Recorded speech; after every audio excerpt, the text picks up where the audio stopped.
प्रश्न है, प्रकाश वायु से कांच की प्लेट में प्रवेश करती है।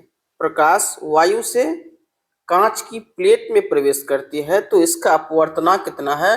1.5 हो जाता है। कांच में प्रकाश की चाल कितनी है? निर्वात में प्रकाश की चाल 3 × 10⁸ मीटर पर सेकेंड है। अब देखिए प्रश्न बहुत अच्छा है और ये 5 मार्क्स में पूछा जाता है। प्रश्न कह रहा है कि हमारे पास दो मीडियम है, नहीं माध्यम। पहला क्या है? हवा यानी वायु, और दूसरा क्या है? कांच। तो प्रथम माध्यम देखेंगे पहले कि उसमें क्या स्पीड है, उसके बाद हम देखेंगे द्वितीय माध्यम में। तो कह रहा है प्रश्न कि अपवर्तनांक तो आपको दे दिया है, नहीं तो प्रथम माध्यम में देखेंगे कि यहां पर लिखेंगे प्रथम माध्यम में प्रकाश की चाल इक्वल टू। तो पहला माध्यम क्या कहा है? वायु यानी हवा।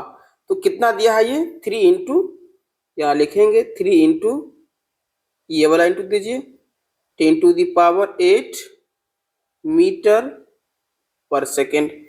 दूसरी माध्यम जो आपका है वो क्या है? कांच है। दूसरी माध्यम में प्रकाश की चाल आपको नहीं दिया है, वाट कर लेंगे, हमें यही तो निकालना है। और ये मैग्निफिकेशन दे दिया, नहीं आवर्धन m इज इक्वल टू, आप लोग जानते हैं कि प्रथम माध्यम में प्रकाश की चाल, प्रथम माध्यम में प्रकाश की चाल बाय दूसरी माध्यम में प्रकाश की चाल। अब देखिए प्रश्न में कह रहा है कि मैग्निफिकेशन इसका है 1.5, तो 1.5 इज इक्वल टू। अब पहला माध्यम जो है वो क्या है? प्रथम माध्यम में हम देख रहे हैं कि कितना 3 × 10⁸ लिखेंगे 3 × 10⁸ मीटर पर सेकेंड बाय दूसरी माध्यम को मान लेंगे हम V2। ये क्या है? V2, या फिर आप दूसरी माध्यम को दूसरी माध्यम ही लिख करके रख सकते हैं, वो भी अच्छा है। अब सेम लिखना चाहे तो वो भी लिख लेंगे। हम यहाँ पर V2 कर लिए हैं, करेक्ट। अब इसको क्या करेंगे? क्रॉस गुना कर लेंगे, तो V इससे गुना हो जाएगा 1.5 इंटू V2, और 1 से गुना हो जाएगा ये 3 × 10⁸ मीटर। ये आ जाएगा कहाँ? नीचे। अब हमारा V2 इज इक्वल टू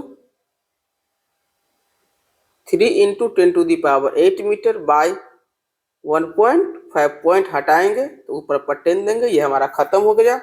अब इसको क्या करेंगे? काट लेंगे। ये देखिए कट जाएगा 5 से, 5 × 2 = 10, 3 और ये 3 कट गया, बचा क्या? वेलोसिटी 2, यानी यहाँ बच गया हमारा 2 × 10⁸ मीटर पर सेकेंड। यानी दूसरी कांच, यानी कांच में प्रकाश की चाल कितना हो गया? 2 × 10⁸ मीटर पर सेकेंड।